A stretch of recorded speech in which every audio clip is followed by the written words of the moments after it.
శ్రీమాత్రే నమః. అందరికీ నమస్కారం అండి. ఈరోజు వీడియోలో మనం రేపు మార్చి 6 సంకట చతుర్థి, రేపు శుక్రవారంతో కూడి వచ్చింది కాబట్టి చాలా విశేషమైన రోజండి. ముందుగా ఈ వీడియోని ఫస్ట్ టైం చూస్తున్నట్లయితే నా ఛానల్ని సబ్స్క్రైబ్ చేసుకోండి. నా ఛానల్లో మంచి మంచి పూజా వీడియోస్, డివోషనల్ టాపిక్స్ అన్నీ ఉంటాయండి. ఇంకా వీడియోలోకి వెళ్ళిపోదామా. ఈ నెల మార్చి 6వ తేదీ శుక్రవారం నాడు సంకటహర చతుర్థి వచ్చింది. ప్రతి నెలలో కృష్ణపక్ష చతుర్థి నాడు సంకటహర చతుర్థి వస్తుంది. ఈ చతుర్దశి రోజున వినాయకుడిని పూజిస్తే చాలు మీ జీవితంలో ఏర్పడే ఆటంకాలు, కష్టాలన్నీ వెంటనే తొలగిపోయి మీకు, మీ కుటుంబానికి మంచి రోజులు ప్రారంభమవుతాయి.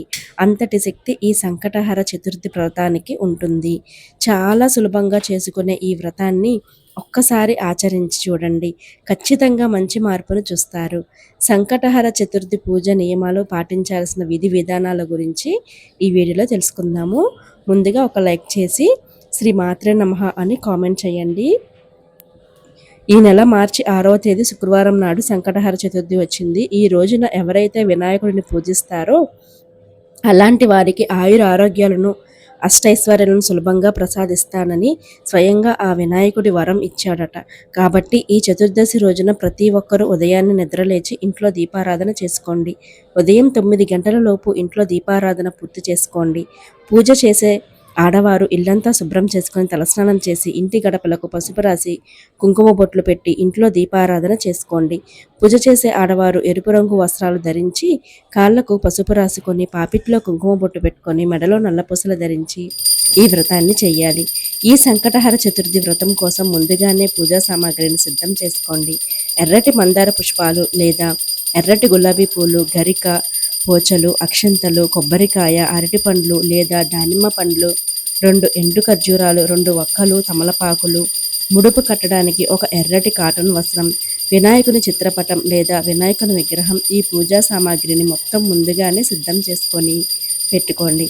పూజ గదిలో వినాయకుని చిత్రపటాన్ని కానీ వినాయకుని విగ్రహాన్ని కానీ ప్రతిష్ఠించి గంధం రాసి కుంకుమ బొట్లు పెట్టండి.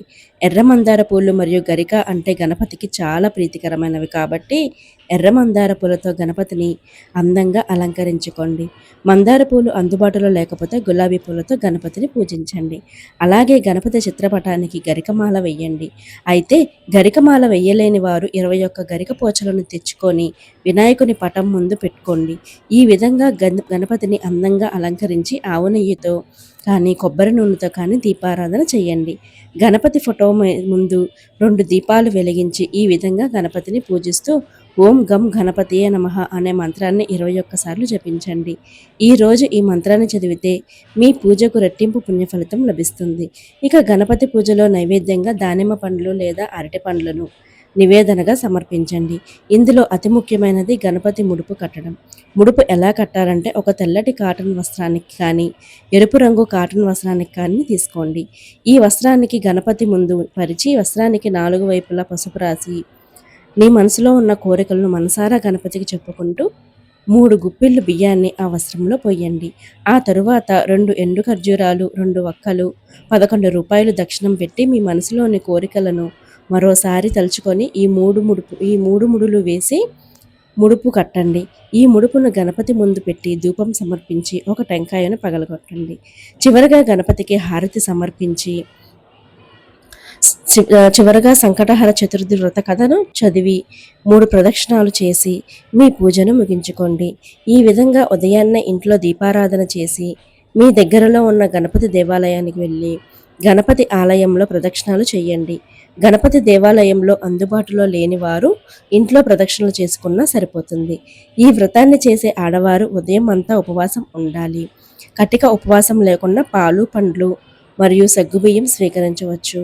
ఇక సాయంత్రం సూర్యుడు అస్తమించిన తరువాత స్త్రీలు మరలా తలస్నానం చేసి పూజ గదిలో దీపం వెలిగించి ఉదయం కట్టిన ముడుపును ఇప్పతీసి ఆ ముడుపులో ఉన్న బియ్యంతో పొంగలి తయారు చేసి ఆ పొంగలిని గణపతికి నైవేద్యంగా సమర్పించాలి.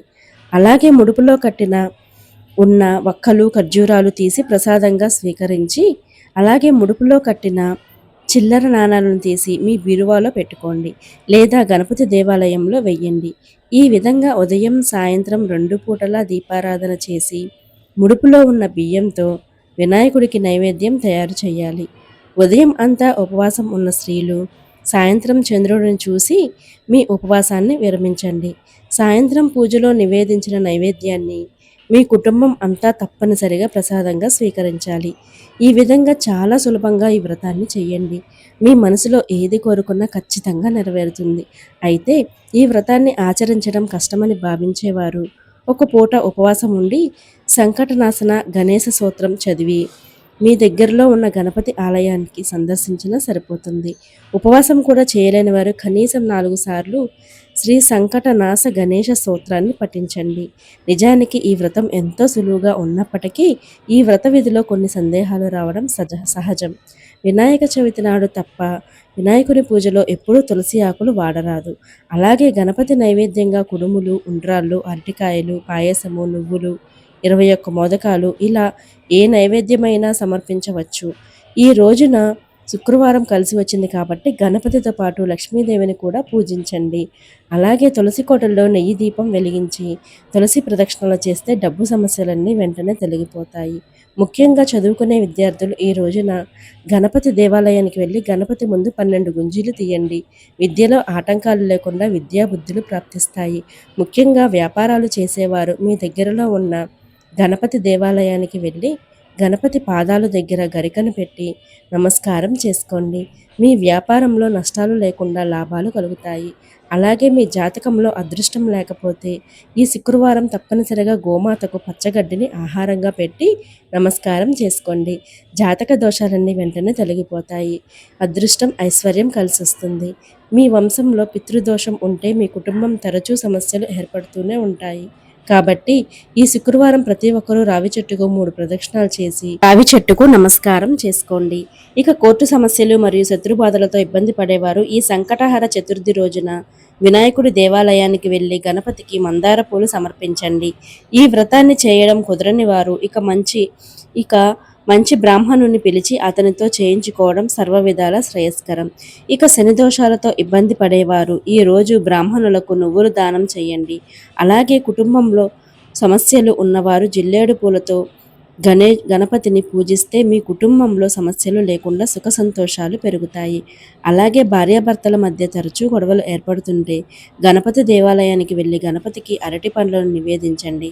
భార్యాభర్తల మధ్య సఖ్యత పెరుగుతుంది. ముఖ్యంగా ఈ సంకటహర చతుర్థి రోజున మీ ఇంటి గుమ్మం బయట కుంకుమతో స్వస్తిక్ గుర్తును వేసుకోండి. మీ ఇంట్లో ఉన్న నెగిటివ్ ఎనర్జీ మొత్తం తొలగిపోయి మీ ఇంట్లోకి పాజిటివ్ ఎనర్జీ ప్రవేశిస్తుంది. ఇక ఉద్యోగం కోసం ఎదురు చూసేవారు ఈ సంకటహర చతుర్థి రోజున చదువుకునే విద్యార్థులకు పుస్తకాలు మరియు పెన్నులు దానంగా ఇవ్వండి. మీరు కోరుకున్న ఉద్యోగం త్వరగా లభిస్తుంది. దీర్ఘకాలిక అనారోగ్య సమస్యలతో బాధపడేవారు ఈ సంకటహర చతుర్థి నాడు రాత్రి సమయంలో చంద్రుడికి పచ్చిపాలతో ఆర్జ్యం సమర్పించండి. అనారోగ్య సమస్యలన్నీ తొలగిపోయి మీ ఆయుష్ పెరుగుతుంది. ఈ సంకటహర చతుర్థి వ్రతాన్ని ఆచరిస్తే కలిగే లాభాలు ఏమిటి తెలుసుకుందాము.